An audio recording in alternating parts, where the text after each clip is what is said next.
That's funny. Oh, I got him again. I got him again. Hunted you down. I got him again. I would have hunted you down, man. I'm gonna splice in the intro. Don't worry about it, okay? It's all right. Okay. It's all right. I tricked him into thinking that I did not press record again. Do you want to die? What? Guys, it's late at night. We're both tired, and I'm playing games. So I'm kind of playing with my life at this point for you guys' entertainment. So, hopefully you're enjoying the show so far. Anyway, welcome to the Uncringed Podcast. I am your host, GC Rex, a.k.a. Steven, and I am joined with yo boy Denzel, a.k.a. Denzel. You can find us on YouTube, TikTok, Instagram, anywhere. And we are the Uncringed Podcast, right? On this show, you can expect anime, games, anything fantasy media, movies, TV shows, just not cringe. Kinda. So, you know what I'm saying? Hopefully not. This week we have a lot of stuff to talk about. Jesus Christ. Jesus heavy Christ. week of stuff. I'm going to give you a quick rundown, and I'll let my co-host decide what we should tackle first, but we tend to break the show up into 3 topics. We break it up into anime, we break it up into video games, and we break it up into cinema, whether that may be books or shows or whatever, movies. For games, we have the state of play leaks. We have some Nintendo information that came out. As far as some other games I've been waiting on that came out that I would really like to talk about. And then for movies, we have Obi-Wan, Thor. He finally saw Doctor Strange. We can get into Doctor Strange. The Boys season 3. I don't know where you stand, but I'm curious. Morbius news. Really not much in there, but Obi-Wan we have a lot to talk about. And anime. I watched some anime. There's a couple things to talk about. And I'm excited. We have a good show for you guys. Okay. Where do you want to start? I'm gonna say let's start with the gaming stuff. You want to start with the big job, the big stuff right out the gate. Yeah. Cool. I got some stuff to say about some of the movie stuff, but I also got some stuff to say about a very specific game that is slowly but surely disappointing me. But we'll get to that when we get to it. All right. So you want to get into gaming. So gaming this week had a lot of stuff. Mainly because, and I want to kind of start with this, we don't have an E3 this year. Indeed, which is, I think this was the second or third year in a row, no E3. But right? It's the first unexcusable year because we don't have COVID necessarily. At least we have COVID, we just don't care anymore. So, this is the first year we don't care about COVID. So, why don't we have E3? I don't know. Maybe because it just logically and financially doesn't make any sense to do. But it's E3. It's E3, bro. I wanted to go there since I was a child. Exactly. I remember back in the day, you needed a press pass to go to E3, and I'm like, well, I guess I got to work in games. And and then they just start letting people in, and I never went. I'm like, oh, I'll figure it. E3 at a certain point, it got ridiculous. Yeah, it just got ridiculous, and we don't have it anymore. Appreciate things while you have them. It's not canceled forever, allegedly. It's just for this year, but like you said, there's not really a reason for it to be canceled this year when literally every other gaming and nerd culture event is open. Like San Diego Comic-Con, probably gonna happen. Open. New York Comic-Con, open. Definitely gonna happen. Mm-hmm. But E3. Embrace your super spreader nature and have E3, okay? That's what you guys need to do. Cough on the person you love most. Exactly. Okay. So that we get disclaimer, we do not actually support. We do not actually support it, but do what you got to do to get this Final Fantasy 16. All right, like I need to play it in person. Like y'all playing games now, I just got to look at a trailer and listen to them talk about light and darkness. Like, bro, what do you think this is? Kingdom Hearts? Trash game. Anyway, how did I've triggered you guys? Oh Lord. In place of E3, we had the State of Play. And State of Play has never really been a big thing.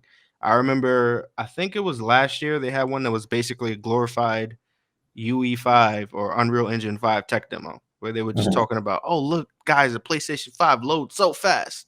Like, we don't care. Like, what games you got? I don't care. Look how fast it loads. Right? But this year, they wasn't playing games with us at all. They came with some heat.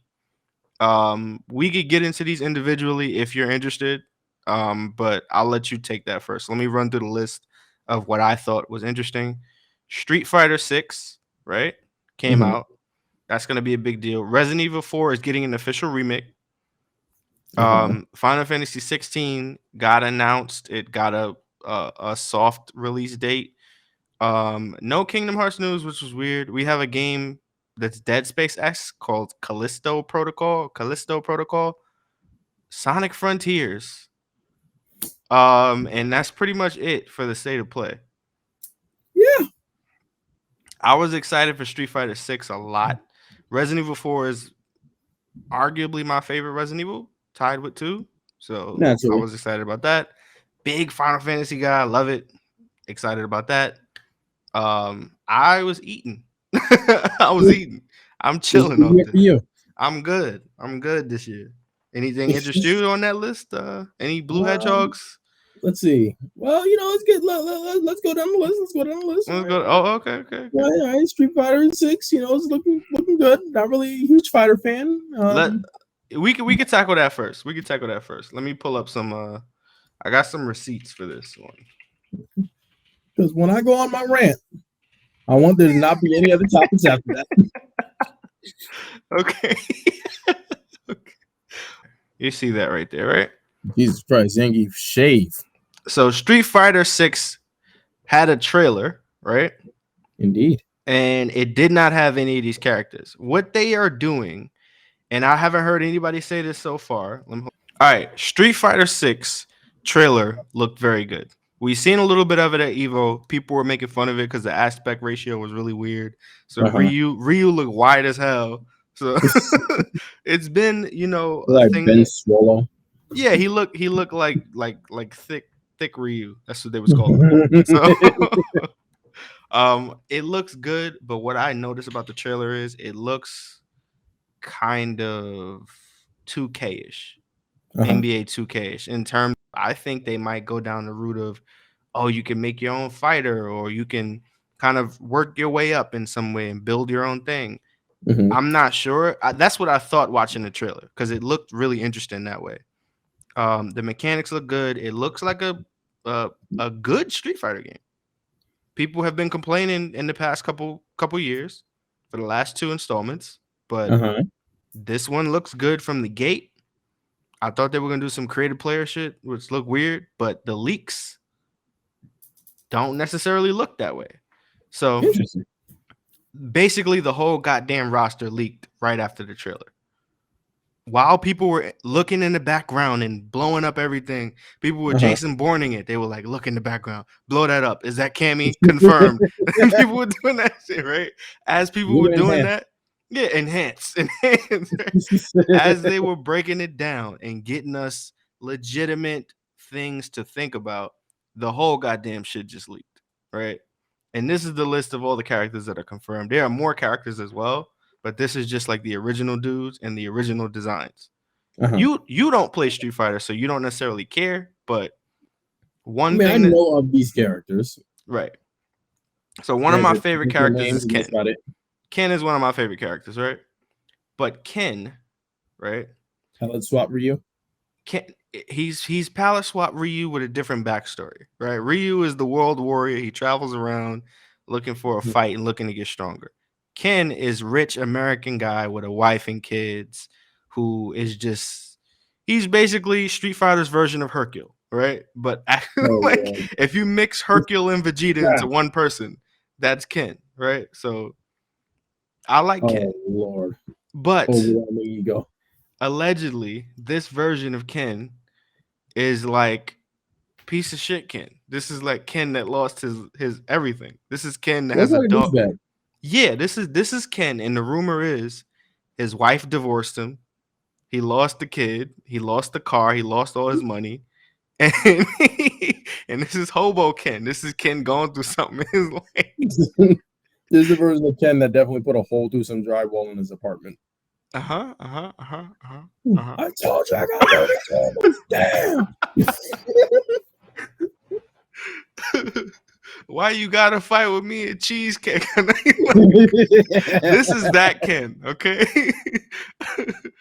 He took the keys. He tried to hide the Porsche.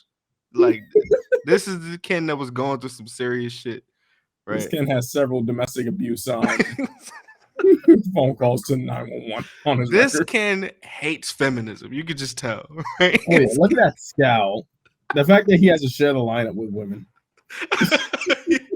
Look at his gaze. He's like glancing over towards all of them. Probably also does not like foreigners. Look how he shakes his fist angrily at Ryu.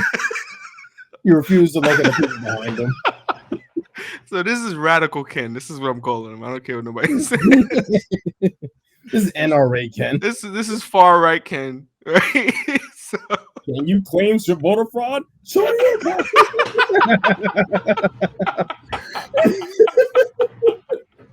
So we got upstanding Ryu, we got diplomat Ryu next to fucking far right Ken, right? So that's the backstory, and all these characters, you know, the interesting thing that Street Fighter does through their costume, through their story, and you can learn a little bit about what the characters have done over time. And I always think that's dope because some characters come in and out of the story and blah, blah, blah. So this was very good and revealing. So I thought that was hilarious. So I wanted to share that. Oh, Lord. That's Street Fighter 6. They have some new characters too. They represent some other countries. It looks dope. Outside of far right Ken.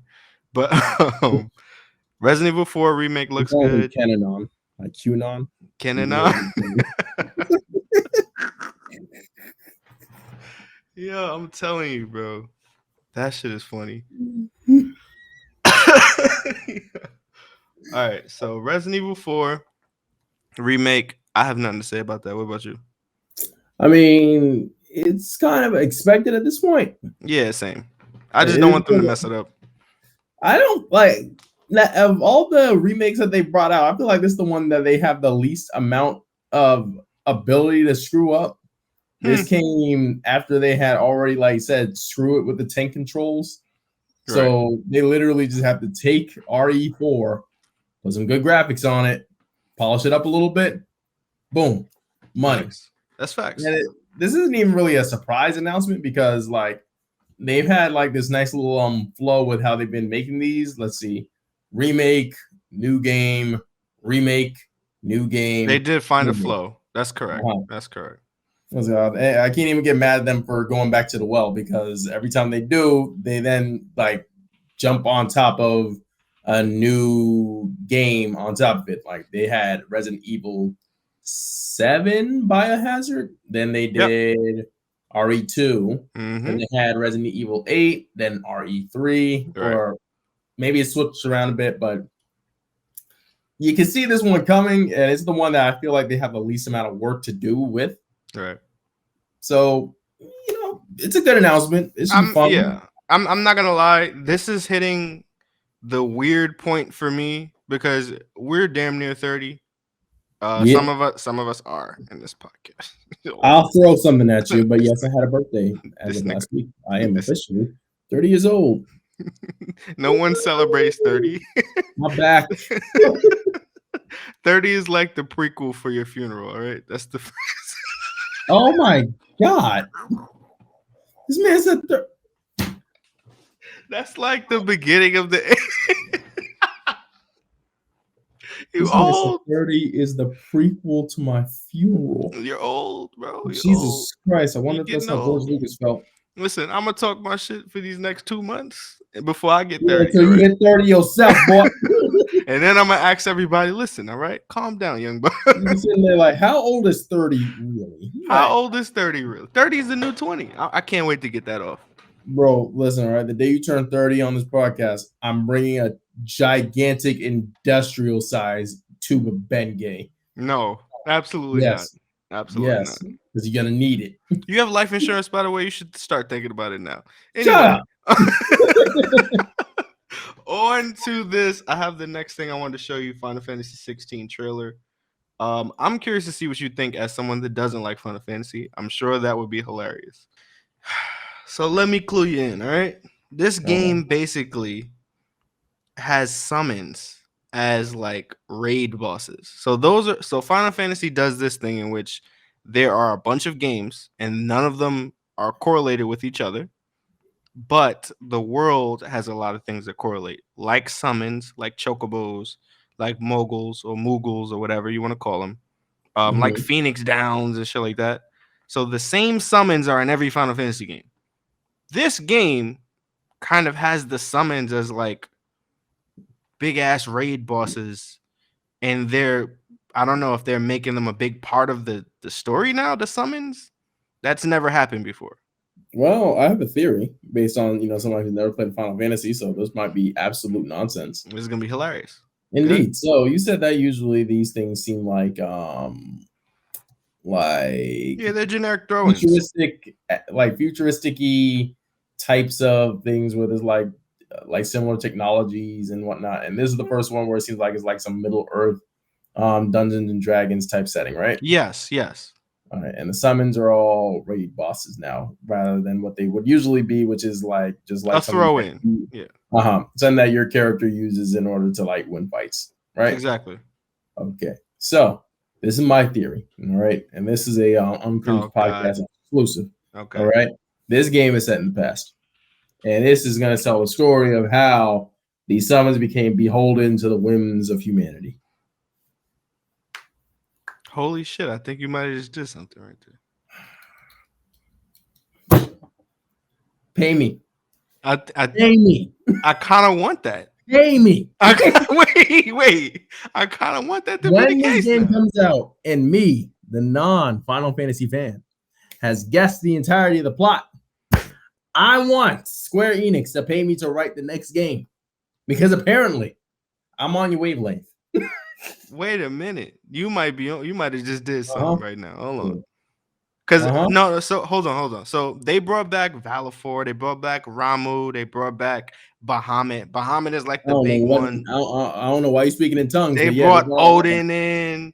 They brought like Valifor is my favorite. They got Ifrit, who's the nigga you said looked like Satan. Like the Blue Eyes White Dragon is Bahamut. Like they brought back a lot of the cool summons, which we knew were going to be in the game. They're always in every Final Fantasy, but they're like faction based. It looks like, I don't know. It's weird. Like these guys have control of Ifrit. Those guys have control of Valifor. I don't know. It looks maybe Origin-esque. I'm excited. I hope they do something more than just generic Dungeons and Dragons. So we'll see. Well, what I can tell you is that I still have no idea what the hell you just said. Right? All right. That Bahamut and Vehemets and Odin. I know Odin. That's Thor's daddy. Odin is in there, yeah. Odin is all white beard, white hair, white cloak, lightning powers. Played by the guy from Silence of the Lambs, yeah. Our Odin looks more like what's the guy from Lord of the Rings? Who can I trigger with that one? Gimli? No. Gandalf? Yes. He kind of does. He looks like Gandalf. But yeah, let's move on. Let's move on from that. Because I don't know what Final Fantasy. Persona might have y'all number. That's all I'm saying. In terms of JRPGs, it might be over. Y'all done lost. Y'all done went up head to head with them the last 2 installments. Persona 4 and 5 are definitely better than the last 3 Final Fantasy games that came out. So Yeah, I gotta fight back. Of course, especially given that part in the other game where they used I never played a single Persona game in my life. Yeah, fire. Yeah, you're not a JRPG. We'll move on to something more your speed. You like my transitions? I'm getting good at this. I'm getting good. I'm getting good. Sonic Frontier. But it was also good. Jesus Christ. You're too slow. God. Sonic Frontier. This game trash. Zelda did what Sonic won't. Okay. This game trash. I could make this. I will say I'm at this level. Huh? My game development level is at this level. So I might as well have made Sonic Frontiers at this point. Okay. So of all the games I was looking forward to seeing the most of, Sonic Frontiers was definitely the one that I was looking forward to the most because, as you know, lifelong Sonic fan. I grew up with the Sega Genesis. I played Sonic 1, 2, and 3. You know, never got past stage 2 on Sonic 2 because of the water, and never got past the carnival stage on Sonic 3 because of the barrel. But, listen, all right, I'm sure a bunch of people can relate to this, all right?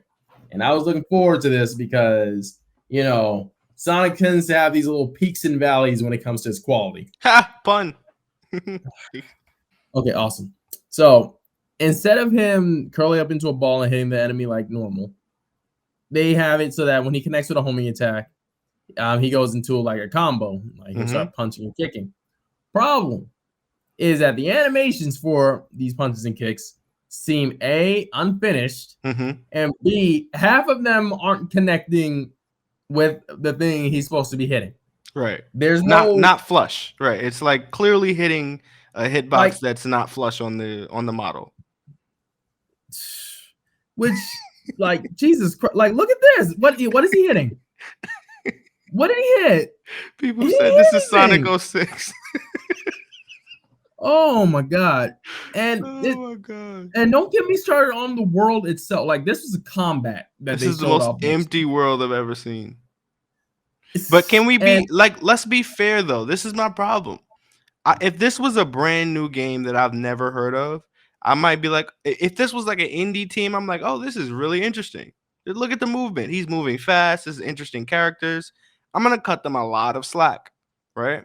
But this is Sonic. There's no reason for you to be this vapid of a world in your games. Like, it's no reason for it to be this uninspired. Sonic. Yeah, but can we really complain when the world of Sonic Adventure 1 was just like this? I can't okay, so that's why Sonic Adventure 2 took out the open world for this reason. Because it doesn't work. Yeah, but even then, because it wasn't truly an open world, it was literally just like a hub area. Like, it's there just to connect you to different areas. The most open area of the thing was just there for you to go to different areas and go to different stages. It was a glorified stage select. It didn't what if function that's the case here? World. What if that's the case here? No, they've confirmed that this is an open world, that the entirety of the thing is the level. All these small challenges and stuff. Yeah, what they tried to do, right, is they tried to take Sonic and put him in Breath of the Wild. But Sonic does not work. Oh, God. Yeah, look at that. Does not work in Breath of the Wild scenario because I saw Sonic. I'm making you see it again. I'm making you see it again. Oh, yeah. Thank you for making me see this again. They have it so that the freaking ring that starts off his ascent up the tower makes him hard to crash into something that stops the animation dead in its tracks. Yeah. Yes. Basically, he tried to climb. When you do your spin dash, it basically locks you into like the bottom of the model. That is the clipping is just so bad in this game.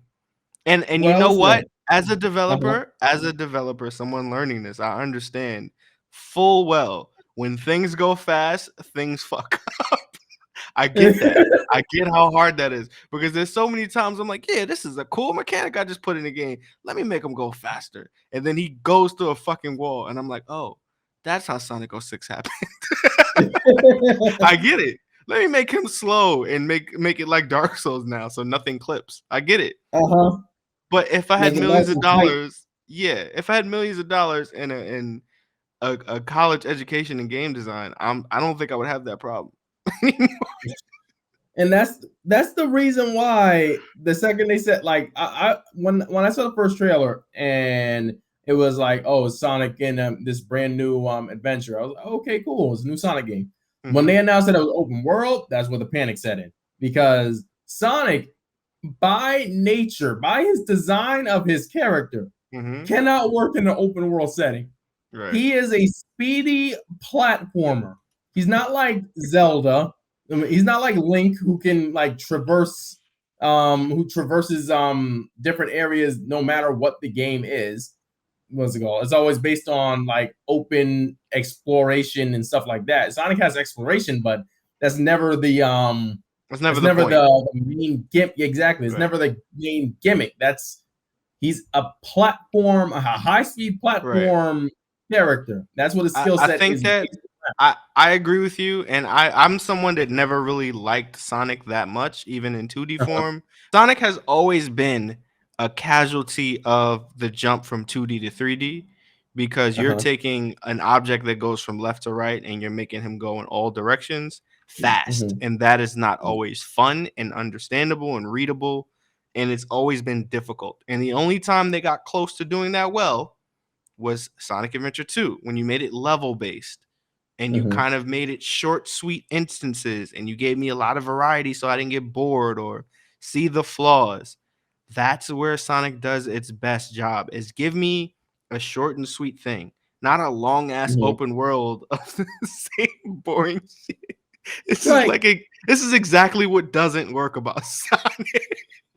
And this is what they keep pulling.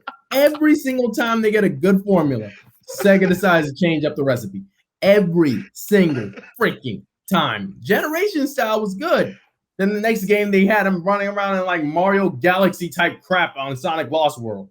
Then they said, okay, people didn't like that. So what are we going to do? We're going to go back to the boost formula.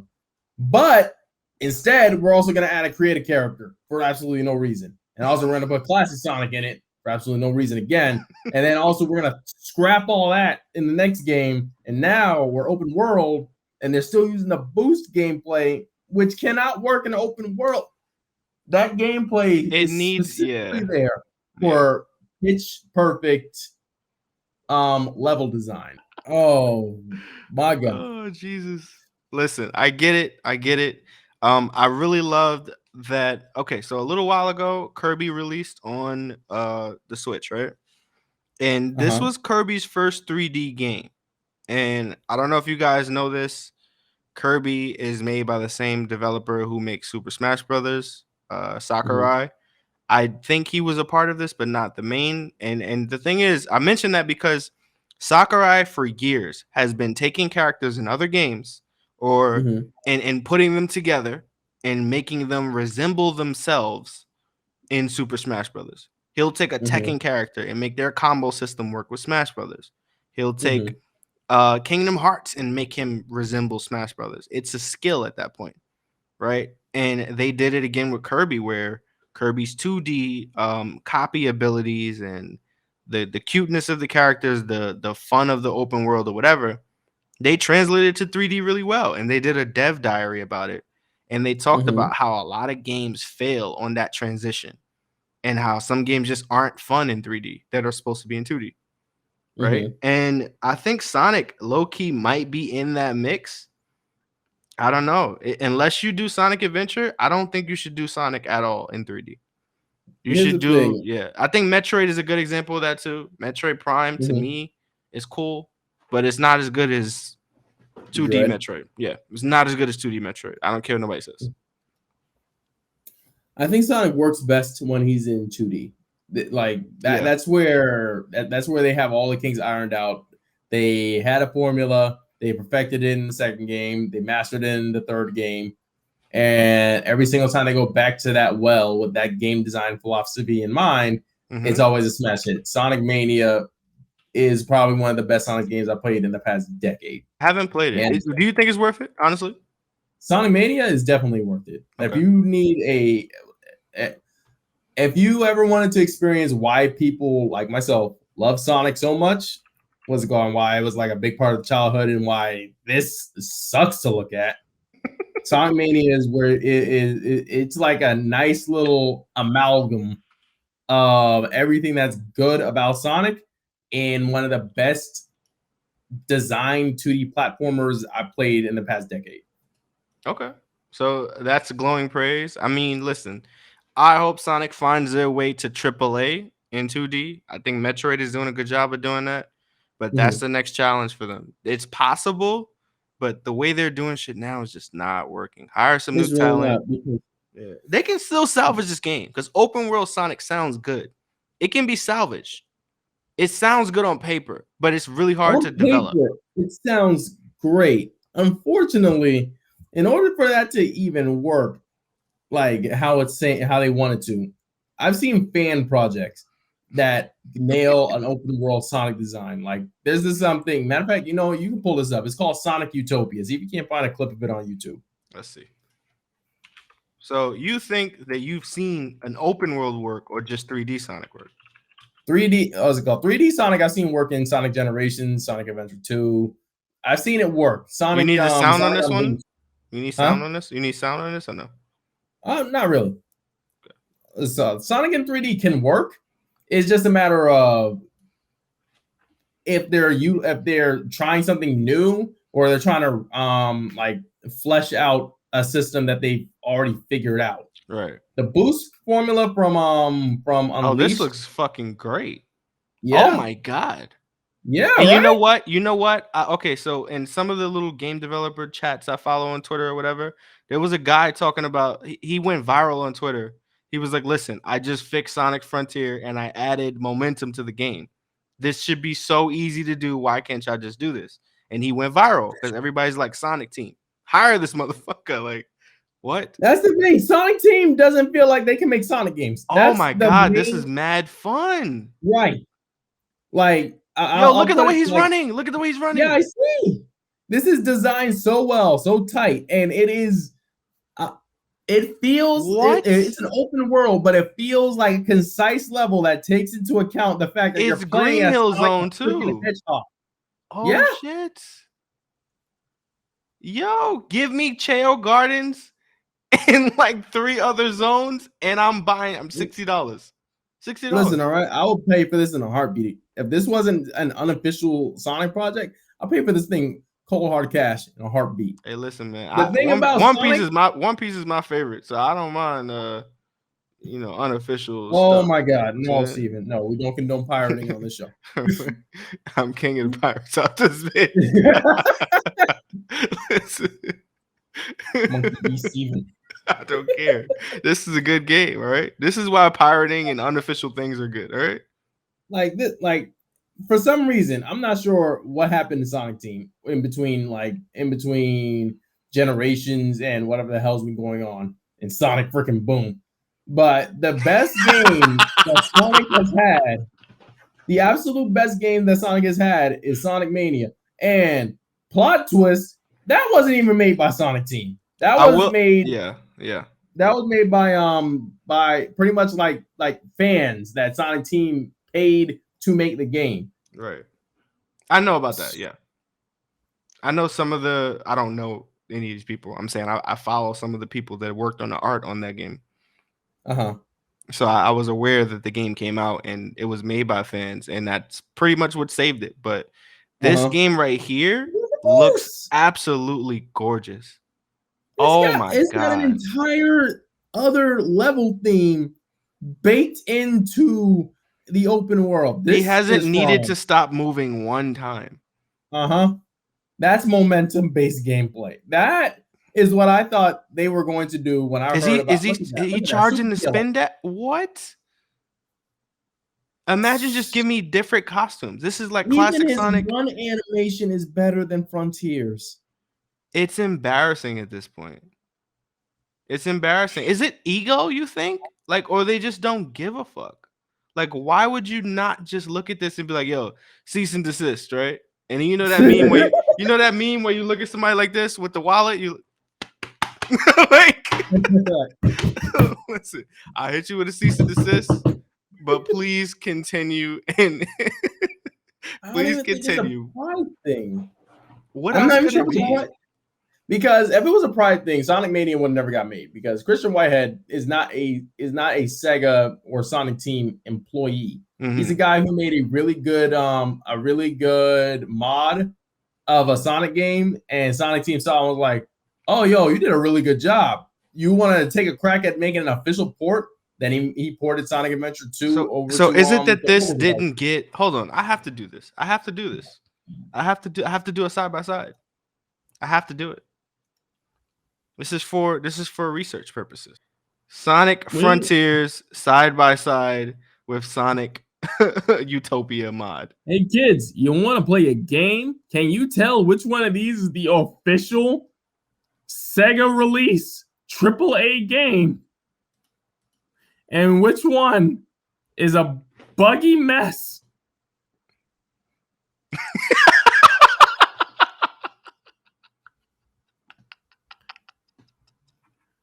Which one's the mod? That's the real question. Which one is the Sonic game? Which one accurately represents the blue blur? Which one did Sonic Team pour hundreds of thousands, if not millions of dollars into creating? Is it the gray, drab, freaking Gary's Mod Sonic game on your left? Or is it the lush garden Green Hill Zone? Look at the Green Hill Zone on the right. Look at the Green Hill Zone on the left. Oh my god. The grass is dying over there. Look at the dead ass. Oh my god. This is Brown Hill Zone. Listen, okay. Which one? I can't, bro. I can't. Sonic's tornado doesn't even connect with the enemy. Meanwhile, Sonic on the right, spin dashing through people. I don't even think this one has a homing attack. That's just precision. No, it is. It is just precision. I was just going to say that. Notice how the mod doesn't even have fucking enemies that take more than one hit. All the enemies in this one take one hit, and they help you move faster because that's the point of the game. Like you're a high-speed hedgehog who's staying on the move and utilizing momentum to keep going. Now let's look at the one on the left. Even if you don't add momentum and you kind of fake it, I'm okay with that. But at least make me feel like I'm moving fast, and that's the goal. That's the goal, not to move fast and be Sonic. His name is literally Sonic. The fucking hedgehog. He's running on the fucking wall. He's running on the wall. And this dude is fighting a fucking... When I saw this Sonic run on the wall, the freaking processor had a seizure. This other Sonic is making rings around people and taking their clothes off. Literally. The other Sonic on the left is losing rings to all these people because the hit detection looks like absolute garbage. One Sonic is fighting enemies like this is God of War. The other I thought we learned back in Shadow the Hedgehog that Sonic plus health bars on enemies does not mix. Jesus Christ. This is just embarrassing. Look at this. And mind you, both of these games, both of these quote-unquote unfinished demos, both are depicting one area of a world and a seamless, blended world. Yet you would swear... Flex on with the spin dash. Oh my god. I love Jesus Christ. When was this? You would swear. This was 2018. This isn't new. I didn't know this wasn't new. This is old. Yeah. That old? This isn't a new thing. What? And they've added to this thing since then, and it looks even better than what this depicts. You hate to see Mario win like this. Damn. Jesus Christ. It's like the Golden State Warriors, bro. Anyway. On to... How Sonic blew a 3-1 lead, man? Sonic definitely blew a 3-1 lead. Because Mario is out of here. Mario is doing crazy shit. But let's move on to something that has that is looking a little bit better these days. I'm not going to lie to you. Pokemon Scarlet and Violet.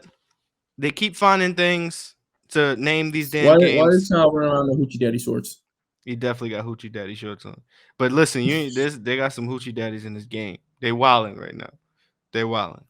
What did you just say? Did you just say there's hoochie daddies? Look, you gonna see? Look. He got the internet going crazy. Look. Oh my god. They got sexy Professor Oak. I'm trying to giving that Oak. I'm just telling you, bro. A lot of people are gonna be picking his game. So, but listen. This game looks really good. Pokemon listened to their fans for the first time in a long time when they started making these open world Pokemon games. And it's just slowly but surely coming along and looking more and more fleshed out like an actual game.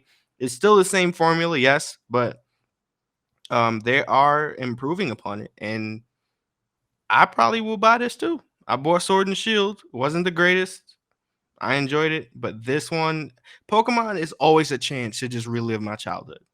Like there's nothing like buying a brand new Pokemon, kicking back, just busting somebody. Like it's fun. All right, it's fun.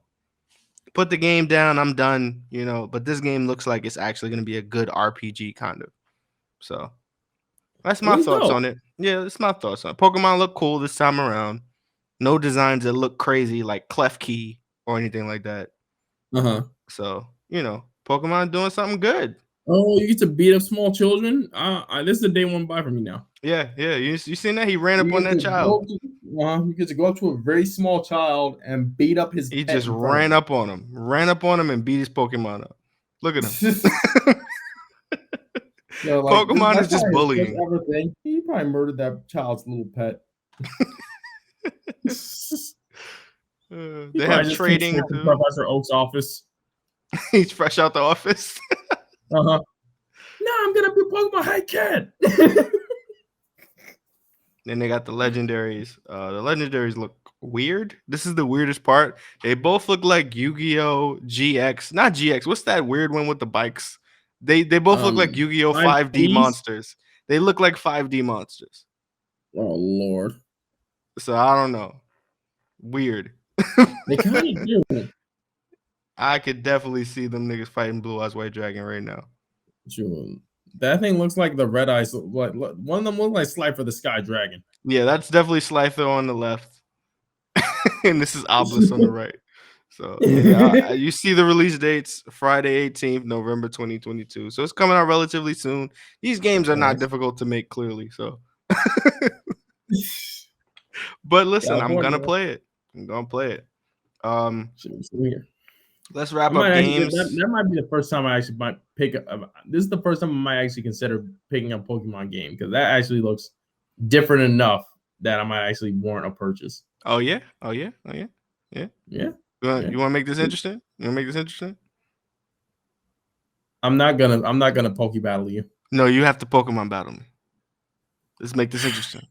Let's both beat the game, and you can't level. As soon as you beat the game, you can't level up no more. You got to fight me with the team you beat the game with. $20 on the line. Best of 3. You know what? All right, Red. I got you. What's up? I'm so serious. I'm going to take this so serious. I'm going to wear my Pokemon hat. I'm going to turn my shit to the back. Yeah. And we going to really battle. We going to do it. Do you have a deal? You got to get the opposite game, though. Do you have a deal? I promise that if I do purchase this game, I'll do that. All right. If you do purchase the game, deal. Virtual handshake? Virtual handshake. On camera. All right. Guys, I'm going to cheese him. I'm going to beat his fingers crossed. I'm going to beat his. He better not ever buy that game. I'm about to sweep his team. Sweep. Anyway. First of all right, I'll use my secret weapon, my Pokemon special attack. Rage quit. He'd be like, what happened to the connection? Oh, I guess it doesn't count. Listen, all right, we're starting a new segment. That connection is unable to battle. Connection is unable to battle. Denzel's the winner. Listen, all right. We gotta get to the next topic. All right, we've been on games for mad long. All right. So Sonic Forces. Sonic is trash, bro. Mario is running the table. All right. First Force is now got Sonic needs to stay away from games with F. Forces is bad. Frontiers looks bad. Sonic fuckles. Listen, new segment. All right, we're gonna do what did you play this week, or what did you watch this week? My what did you play this week? I have been playing a game that just came out. It's a pixel art game called Soldiers. Right, Soldiers is spelled Soldiers, Souldiers, spelled Soldiers, but it's Soldiers. Right. This is a Metroidvania action game. I've been looking at it for a while. The pixel art is absolutely gorgeous. This is one of those high bit pixel art games that look kind of like Owlboy. Fire game. Definitely worth a play. I have put in way too many hours, way too fast. It's difficult in all the right places. It's cute in all the right places. It actually has a good little story so far. It's worth a pickup at $20, 100%. But yeah, we'll end it there. That game is worth it. I can recommend it. I did play Diablo Immortal. I don't want to talk about it. That game is ass. Do you remember a couple of years ago, Blizzard said they're gonna make a game and it's gonna be on mobile, and the crowd booed audibly from the audience, and they said, "What? You guys don't have phones? Do you remember that?" I remember that. He held his phone. You guys don't have phones? We do. We don't want to play that shit on there. You want to play Diablo on a phone? Right. Apparently, there was a rumor or research or whatever. This news came out that it costs $100,000 plus to max out your character. $100,000? Real world dollars. Moolah to max out your character. Oh, hell no. Because there's spins and randomness. So if you're going to account for the randomness and all of this, it's going to cost up to $100,000 to max out your character. Well, Steven, they just did it because they wanted to maximize player choice and give you a sense of pride and accomplishment from when you eventually max out your character. Because, you know, that's what players want. They want to know that they made their choices to empty their goddamn wallet in order to make sure that their character does 2% more hit points damage. Because that's what pride and accomplishment is all about. You can't spell bullshit without Blizzard. Do you remember in Yu Yu Hakusho when Yusuke finally became a spirit detective, right? And he went into his school and he seen that teacher that he hated and he had horns? I do. I think it was another student, but yeah. He had horns because he was an evil bastard, right? I think that's what happens if you would go to Blizzard's offices when they made this game. You would see horns on these people in the office. Like, was that always there? I think you would see horns on some of these individuals in there. Like, that's what I think. $100,000 to max out a character. If one of you niggas out here do that, like, and I see you with that character, I'm not playing with you on my team. I don't care. I can't trust you. How much you pay? I need to know how much you pay for your character before you get on my team. How do you know I just didn't earn it? How much you pay for that character? How much you pay for that character? Yeah, I can't be out here playing with whales. Get out of here. So Lord. Let's move over games. Jesus, let's move over games. Let's breeze through anime really quick. What do you say? And we could end on your favorite topic. Oh yeah, Star Wars. Trash. Anyway, let me not start you up. Let me not start you up. I'm not gonna start you up. All right, we're gonna move on. Moving on. Hold it there, buddy. All right, anime. What I watched this week. I watched this anime. Hold on, let me pull it up here. This is what I watched. So, this week I watched Trapped in a Dating Sim. The world of otome games is tough for mobs. This low key, I went into this anime like this is about to be some trash. I'm going to roast it this week. This is actually fire, and I would genuinely recommend people watch it. So there's this guy that gets trapped in his video game, right? That's what happens, of course. But he gets trapped in this video game. Dating sim? It's a dating sim, right? My God. Groundbreaking. Put claps in and us people standing up from seats. Jesus Christ. Genius.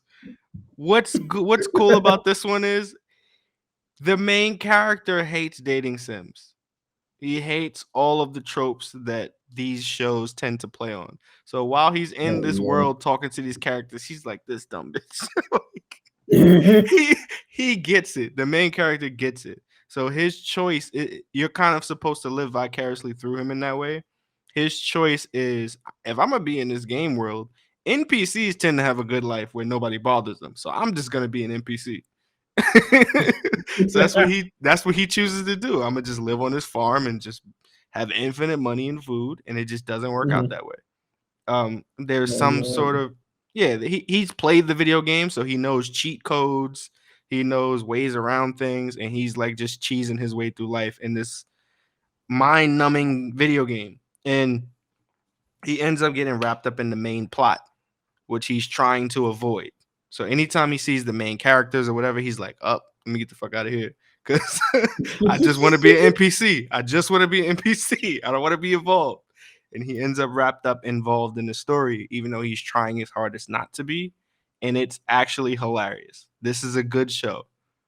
I would recommend. So I might give it a watch. That sounds pretty funny. Yeah, it actually is a good show. Like, genuinely. Yeah, that's it. Other than that, for anime, you have anything else? Hunter x Hunter might be coming back.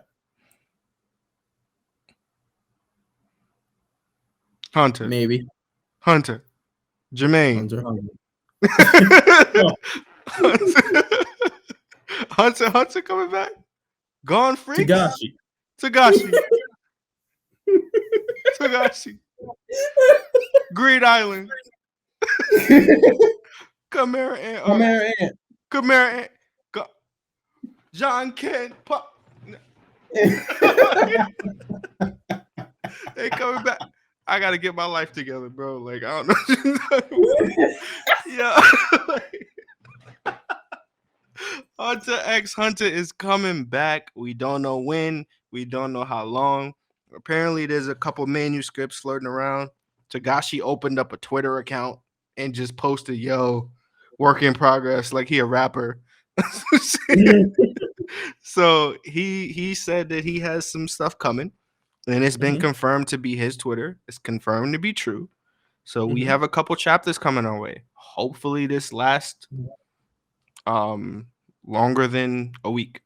So you looking forward to this? I'm looking forward to read, yes. Awesome. And because it's been officially confirmed on his Twitter, like that means that's definitely gonna happen. Yeah. And you know what? I dropped Hunter x Hunter a long time ago when I realized that they were gonna be inconsistent with the chapters. I just didn't want to, let myself down that much. So I just stopped reading it. I'm actually gonna play myself and catch back up. That's amazing.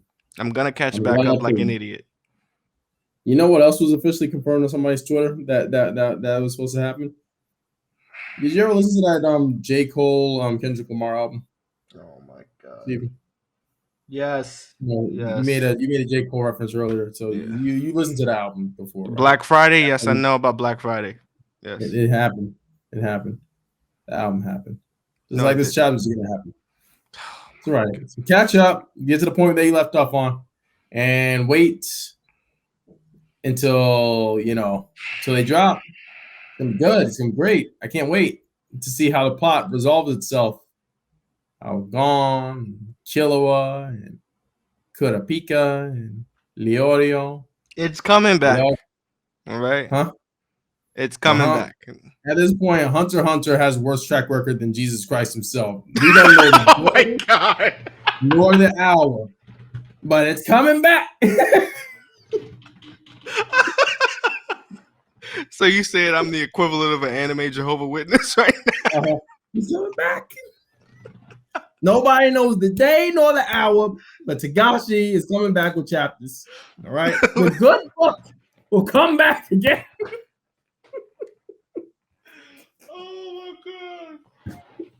Listen, all right, you could have caught up to One Piece in that time. By the devil known as Blue Dragon that keeps him distracted.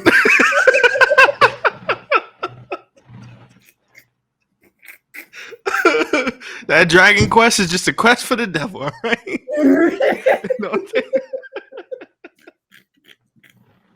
Oh my God. Listen, it's coming back. It's coming back. I don't care what you say. And on the third hiatus, he rose. He made a Twitter this time, all right? We seen the corner of the page. It's true. He's coming back. All right? He's coming back. We walk by faith, not by chapters. We stick his ass. I really thought I had something here. I thought you was gonna get excited with me. Come on, bro. You like Hunter. I do like Hunter. I don't like the fact that I got into Hunter x Hunter and then it felt like. You ever watch Toy Story 2, Steven? You got into Hunter x Hunter while he got out? You ever watch Toy Story 2, Steven? Yes, I did. Trash. Like, oh man, yeah, next episode. That's it. It was canceled after that.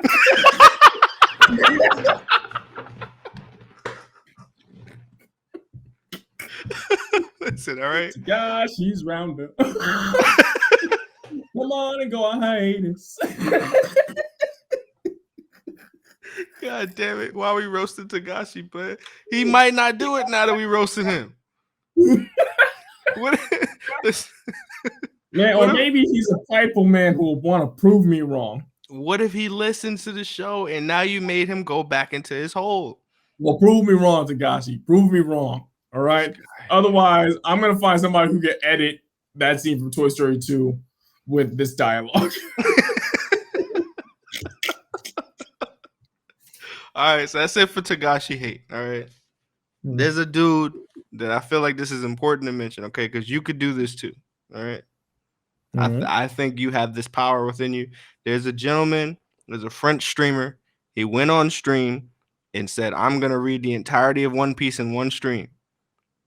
He slept 10 hours during this stream in totality. He slept 10 hours. 10 hours on stream he slept. Who was watching this man sleep? See, that's what streamers do. It's kind of like a challenge thing. You do a challenge and then you sleep and then you get back up and you start again. He read One Piece for 106 hours. And somebody stayed on that stream for 106 hours to document this crap. People watch him. First of all right, Steven.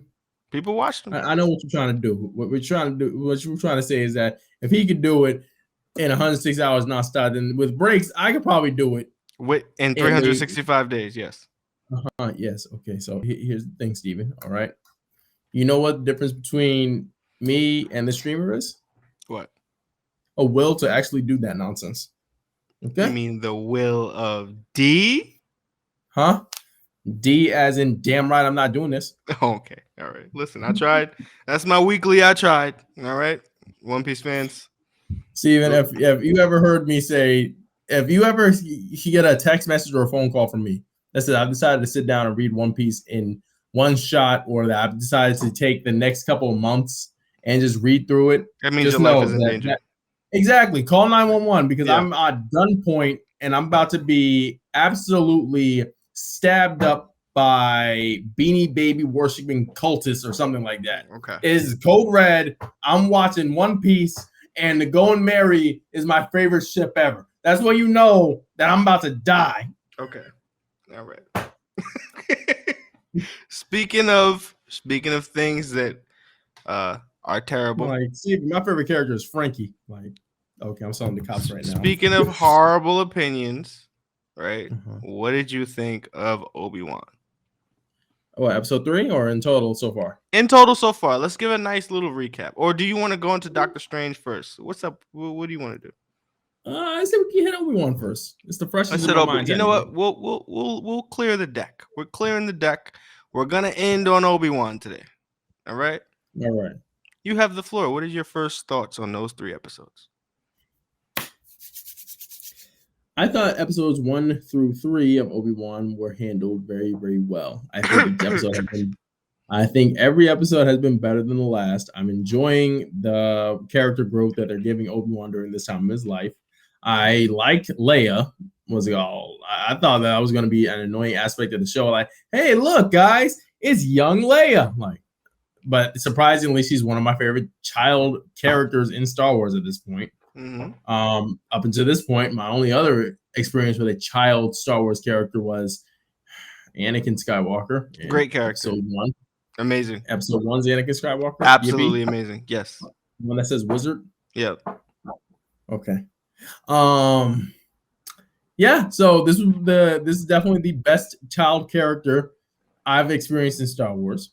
I'm enjoying the villain, which apparently has been a hot button topic in the community. Wait, let me pause you right there. Let me pause you right there. All right. We are adults here. Okay. Yes. We are adults here.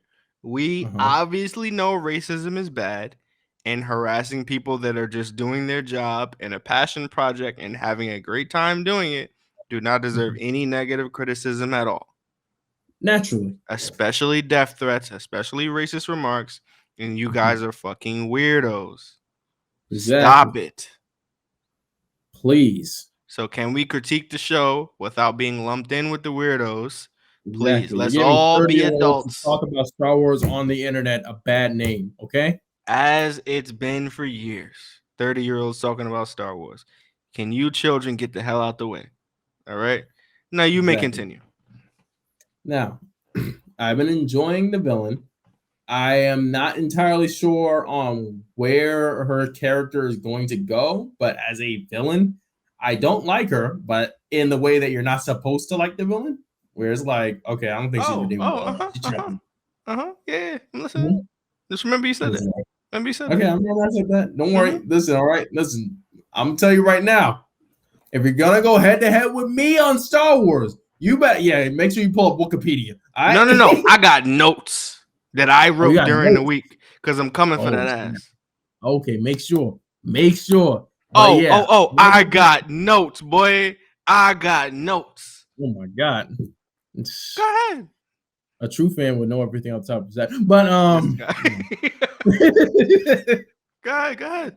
I like the fact that they don't seem to be going the redemption arc with her, because that feels like played out. We've already had a female Inquisitor with a pseudo redemption arc in Fallen Order. So I like the fact that this one seems like, she's just a garbage person who's taking her unhappiness out on anything that's weaker than her at this point. I like that aspect. And I especially love, and this is spoilers for episode 3, the episode 3 of Obi-Wan, episode 3 Star Wars. I especially love the interaction and turmoil that you see with Obi-Wan when he comes face to face with the fact that his student that he left to burn alive is not only alive, but is pissed and is the absolute worst person in the entire galaxy at this point, besides maybe one other old geriatric wizard in a robe. That look of pain and a hurt in Obi-Wan's eyes as he looked at the guy who he once called a brother and is like, yo, I did this to this man. Even in that dialogue where he said, what have you become? And he's like, I am what you made me. I'm like, oh my God, this is a pissed off Vader. And he shows it. Every moment that these two were on screen together, I was hooked. Episode 1 was a pretty decent start. I enjoyed that. Episode 2 got the ball rolling. I enjoyed the interaction between Obi-Wan and Leia. And episode 3, Vader is Jesus Christ. He is the boogeyman. But what did you think, Steven? Let's see your notepad, man. Let's before we get into the debate, just what did you think? I'm glad you enjoyed yourself. Okay, thank you. I'm glad you enjoyed yourself. And if you guys out there enjoyed yourself, cover your ears. Right. Oh my God. Obi-Wan is my favorite character. I'm a prequels defender, proud to do it. Okay. I think episode 1 is boring, but it is good. Right? I think it's boring, but it's a good movie. It's clearly the worst of the 3. Episode 2 is good in terms of the ending is great. It had some good moments.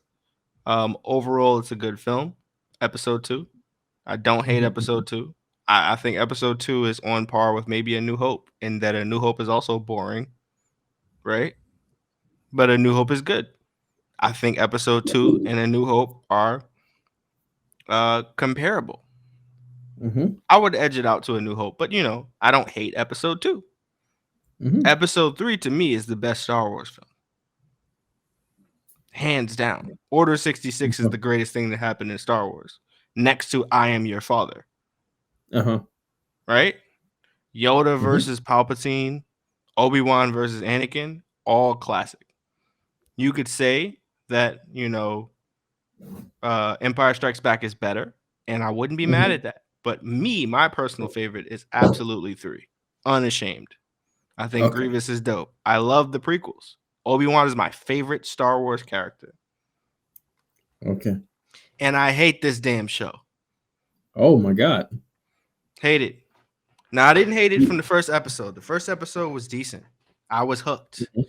The charm that Ewan McGregor has on the screen is just dope to me. I smiled the first time I seen him on the screen. I smile every time he's on the screen. I'm like, I'm really watching Obi-Wan again. Like, I'm so excited that I don't have to see Rey and Finn and Kylo. Like, people with purple hair. I don't want to see that. I don't care. I don't care about Poe. I don't care. All right. I get to see Obi-Wan. I'm excited, bro. I'm hype. However, they made Obi-Wan weaker. Obi-Wan is a shell of himself, understandably, right? I understand where you're going with that part of his character, but there's some contradictions. So let me just step you through my review. Episode 1 was cool, right? The second episode kind of off-put me because now we're on a escort mission with a child, and I'm here to watch Obi-Wan be Obi-Wan, but now I'm watching pretty much the Leia show, which is cool. It's about her. I have no problem with that. The villain is kind of solidified in episode 2, and I'm off-put because I'm thinking I'm gonna get Vader, but I'm getting the chick, Reva, whatever. Reva. Yeah, and then the ending made no sense in episode 2, and that really is what confirmed it for me. There's a lot of plot holes in the ending and stupid things that happen in the ending that I'm just like, bro, what the hell? Then episode 3 fully solidified it for me. I hated that episode. That episode was garbage to me, right? And I can break down why. This is where I'll pull out the list, okay? All right. And I'll just read you through some of the stuff, right? Obi-Wan wants to train Luke, but remains out of practice. He has no plan or motivation, yet his motivation is to train Luke. How are you going to train Luke when you're not trained? That makes no sense.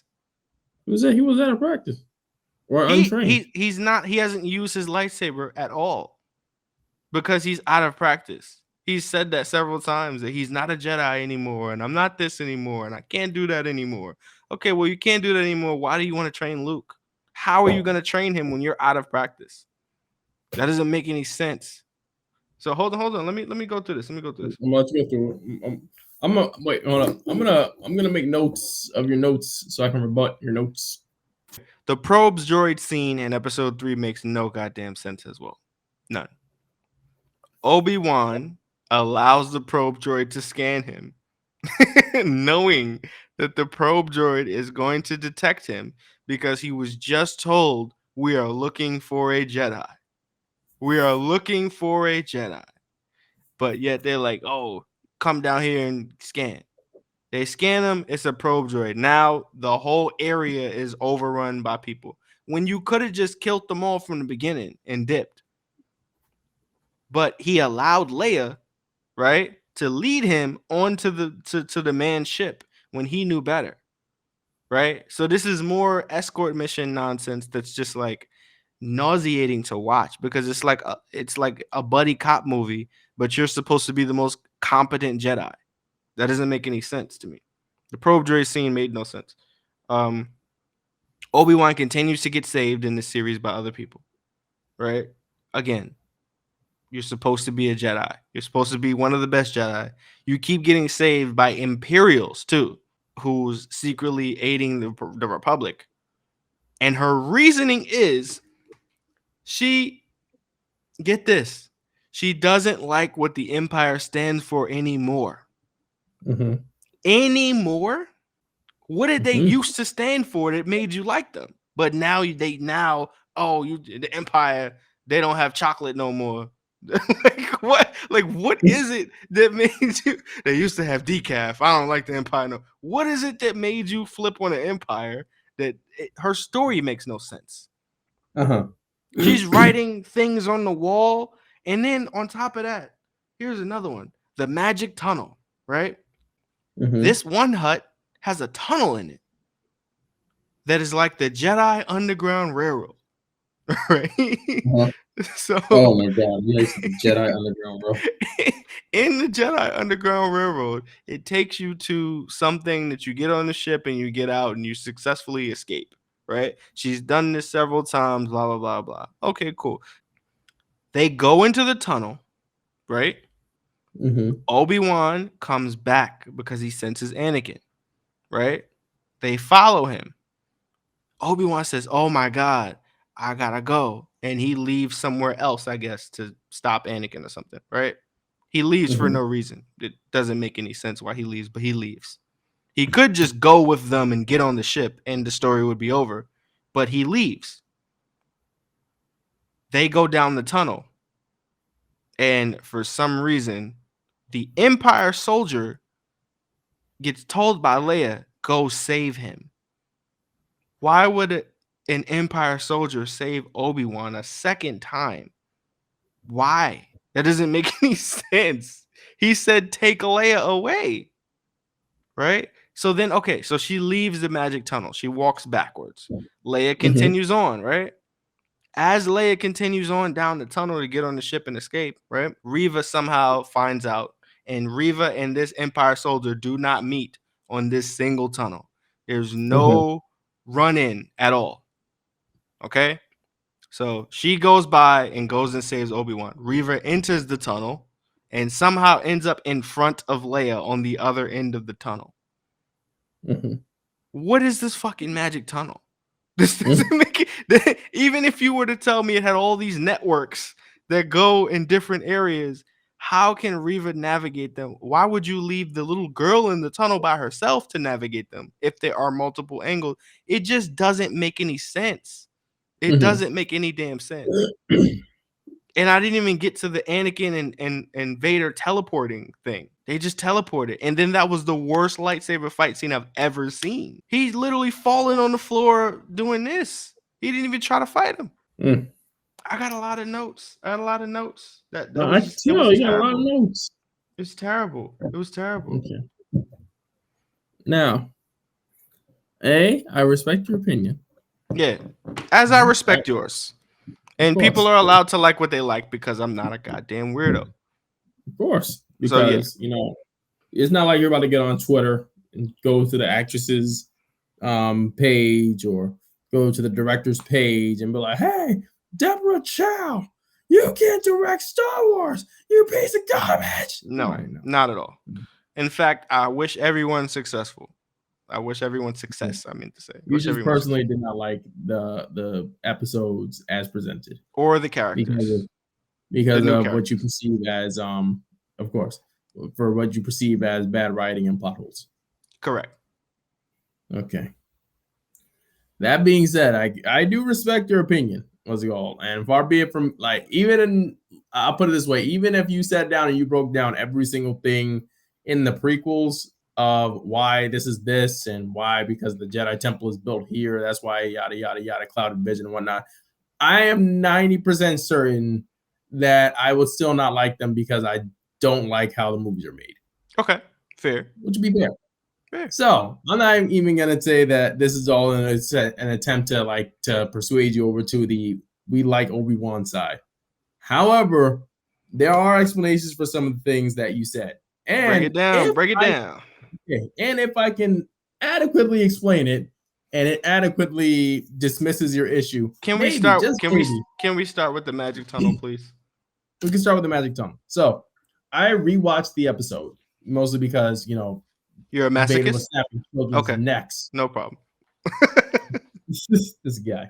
Okay. And what I discovered in the episode is that yes, Reva does go in at a different entry point than Obi-Wan, Leia, and the Imperial chick did. Objection. They enter into one thing where the Republic symbol is, and when the Empire lady leaves, she puts back the thing that blocks the entrance. So that is the same entrance, it just looks different. She put it back in front because that's what they moved the first time. Front. Yeah. Now she did put it back in front, and this could be this could be an issue of direction not giving you a very adequate view of where we are spatially. That's don't say. That's a legitimate thing.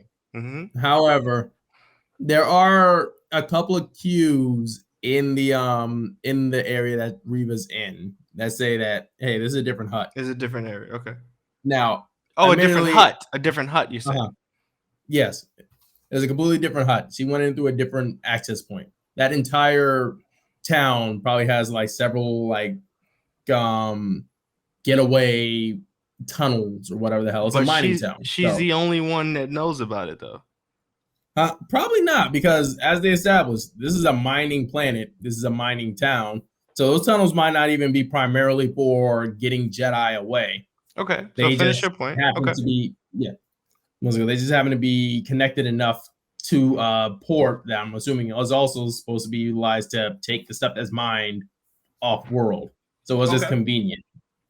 She probably found out and saw that symbol and said, oh, okay, I see what's going on here. Let's see. On Obi-Wan not being trained and yet wanting to train Luke, I can't say that one holds up under scrutiny, only because Yoda also did not pull out a lightsaber at all in the original trilogy and was, in all likelihood, probably living the way that we see him live when we meet up with him in episode 5. He's living off the land. He's gone a little senile, but he never even displays the fact that he even has a lightsaber on him during any of the original trilogy. So it's not like he's been dueling with anybody to stay in shape. Yet he's the one who took Luke and was able to get him to where he needed to be after like a week of swinging on vines and standing on his head. So I would say that that's more of a Obi-Wan has knowledge of how the Force works and can easily teach Luke how it works. And I agree with you. Can I rebut that? Yes, you can. My thing about that is it just shows me that there's a lack of focus from Obi-Wan's character and what it is that he even wants to do. So you're going to train this boy to do what? Fight the Empire back and take over? Pass on the legacy of his father because his father was a great man that died? Like, what is the point, right? And to me, it doesn't seem like he has one. His character is just kind of where they expect him to be. And then they take him to where they want him to go. It doesn't seem like Obi-Wan had any agency at that point. He was just kind of just living in life and existing. And maybe they're going with that because they're saying, oh, he was lost. Well, if he was lost, then why did he want to train Luke? Clearly he had a goal. It just rings to me that it was not thought out. Was a goal. Now, that's a fair point. I would say that from my point of view, how that transpired was, yes, Obi-Wan was lost, but I think that Luke and even Leia being like this like last beacon of hope was like him just like holding on to like whatever he could use as like a light at the end of this very dark tunnel. Because even when he talked to the other Jedi guy, he's like, yo, we freaking lost, and we lost pretty freaking bad. Yeah. But we still got Luke and we still got Leia, and I'm guarding him because eventually this has to work out, because if not, then what the hell am I even doing all of this for? Even in the original trilogy, when Luke was inquiring about stuff, Owen did not seem like he was exactly about to like send him off to Obi-Wan's training camp. He said, that man is a weird ass wizard. You better stay your ass away from him. and you sit on this farm and you farm moisture, whatever the hell that means, and you farm this moisture, and then you'll go to Imperial School or whatever the hell. Hey, yo. Farm this moisture, boy. A lot of people farm moisture on the hub. That's all I'm saying. I'm just saying. But go ahead. I'm listening. Okay. Moisture farmer. Okay. All right. But yeah, he's a man that's depressed, but he's holding on desperately to anything that might even look like a little bit of hope, like just like anything that's gonna make him not be like, yo, there's literally nothing. Okay. So you think that's okay? So you wrote notes. You still have notes? A few. Okay, go ahead. The Empire has changed thing that you said for that one Imperial chick. Yes, her motivations make no sense to me. Now, what's it called? This might be because I'm a little bit more familiar with like like the other canon stuff, but then also every now and again I will like rewatch stuff. The reason why she's probably feeling this way now as opposed to when she initially joined up is because she probably did not know who the hell she was working for up until very recently. When it comes to the Empire, you got to remember that nobody is supposed to outright know that Sidious is Sidious. She's Palpatine to everybody. He's the kindly old FDR type president who got elected, damn near got assassinated, is visibly scarred from it. Woe is me. These Jedi tried to kill me for trying to bring peace to the galaxy. And now we just got to reorganize this just a little bit, take it from a republic to an empire. And then we'll just go on and make it. Go ahead. Hold on. Ladies and gentlemen, we got him. All right, we got him. That's a master class in debate for your ass. I got him. Okay. Let's see what you got. My number one point is Reva's character makes no goddamn sense. How does she know Vader? Nobody's supposed to know about Vader and Sidious. As you just said, nobody's supposed to know, especially not a goddamn Inquisitor. Right? They're not supposed to know.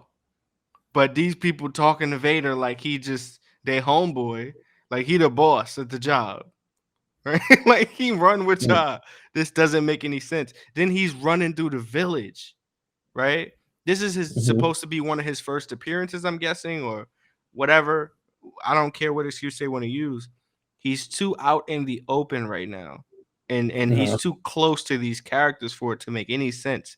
Because as you said, the Empire is not overtly and honestly that evil, because once you know, you have to die.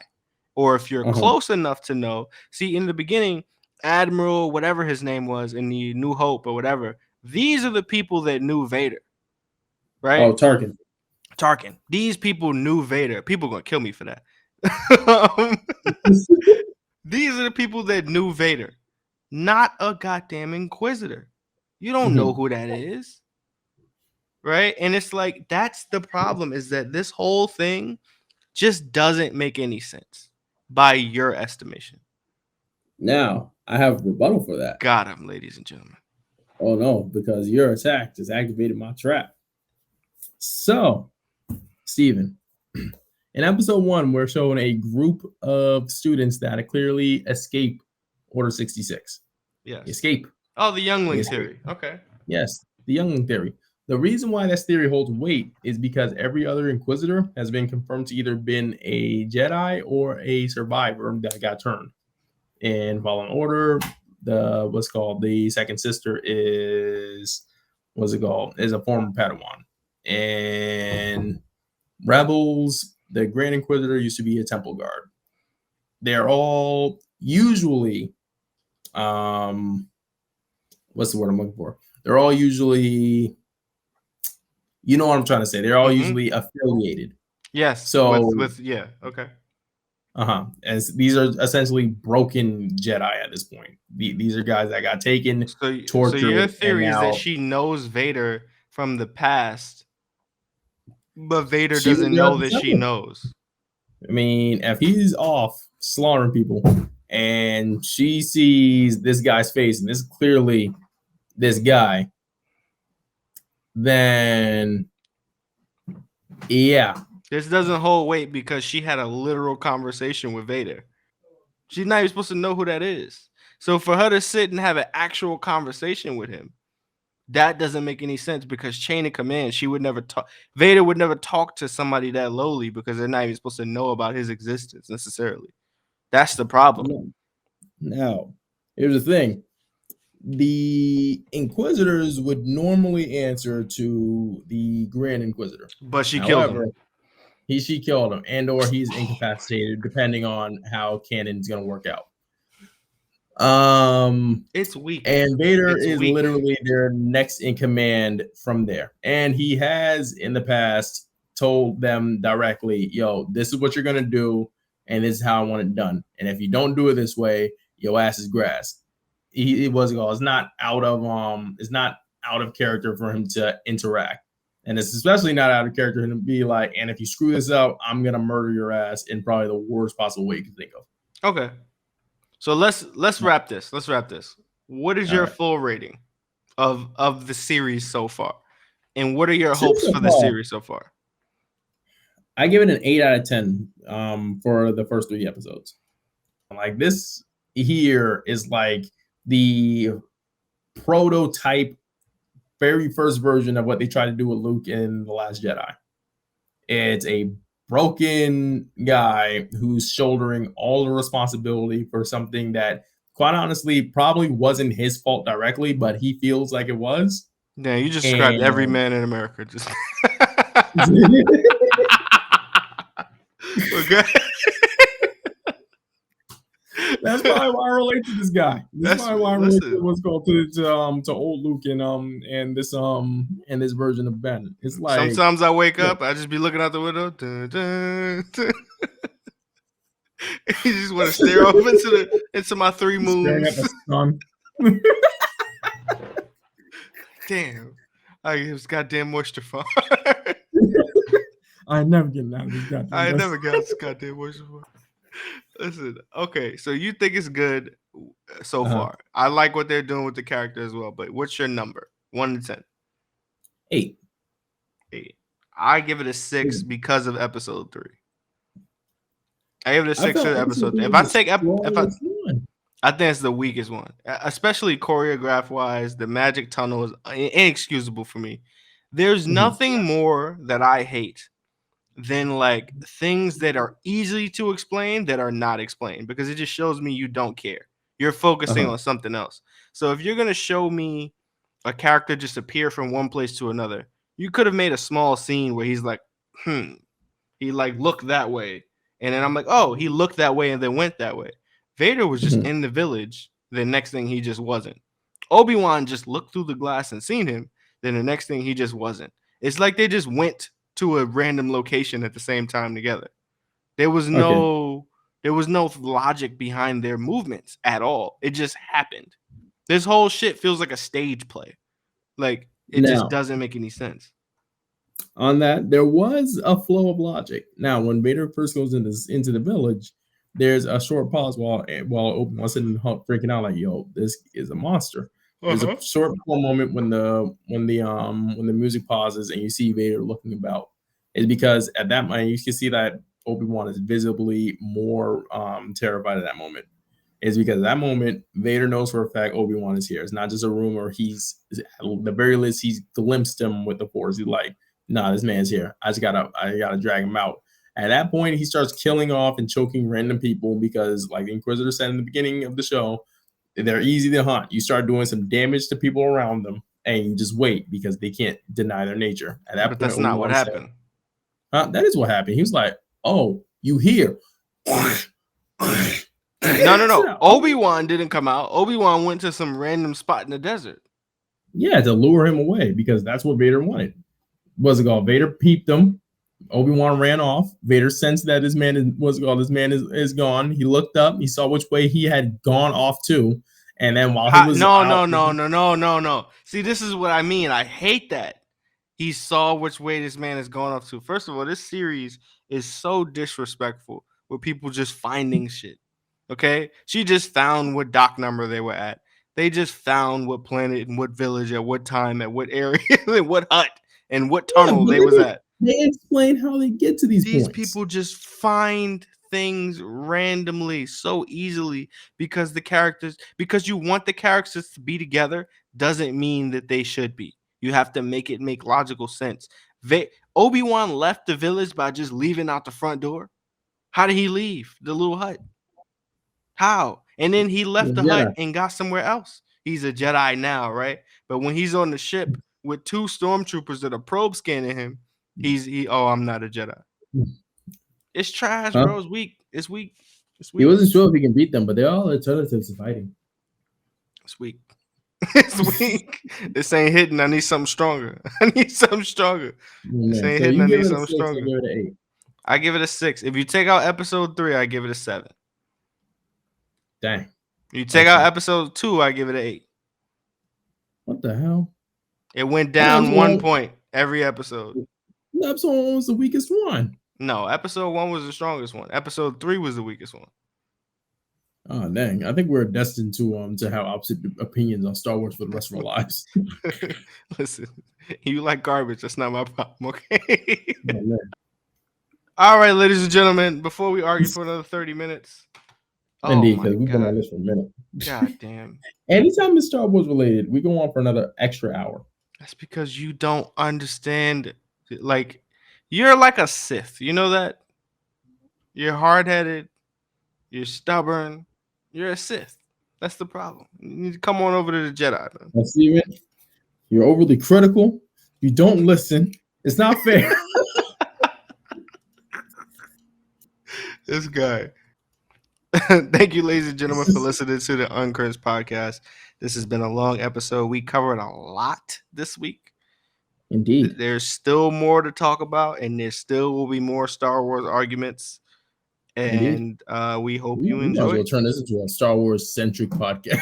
We need a Star Wars segment every week. We're fans. At the end of the day, I enjoy Star Wars. You enjoy Star Wars, and I'm happy that there's someone to talk Star Wars about.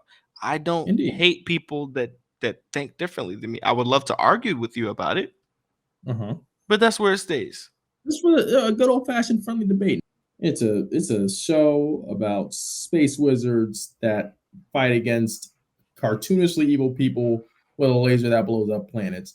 It's not that deep, even though we argue about it for hours on end. Yeah, it's not that deep. It's not that deep. This shit fun.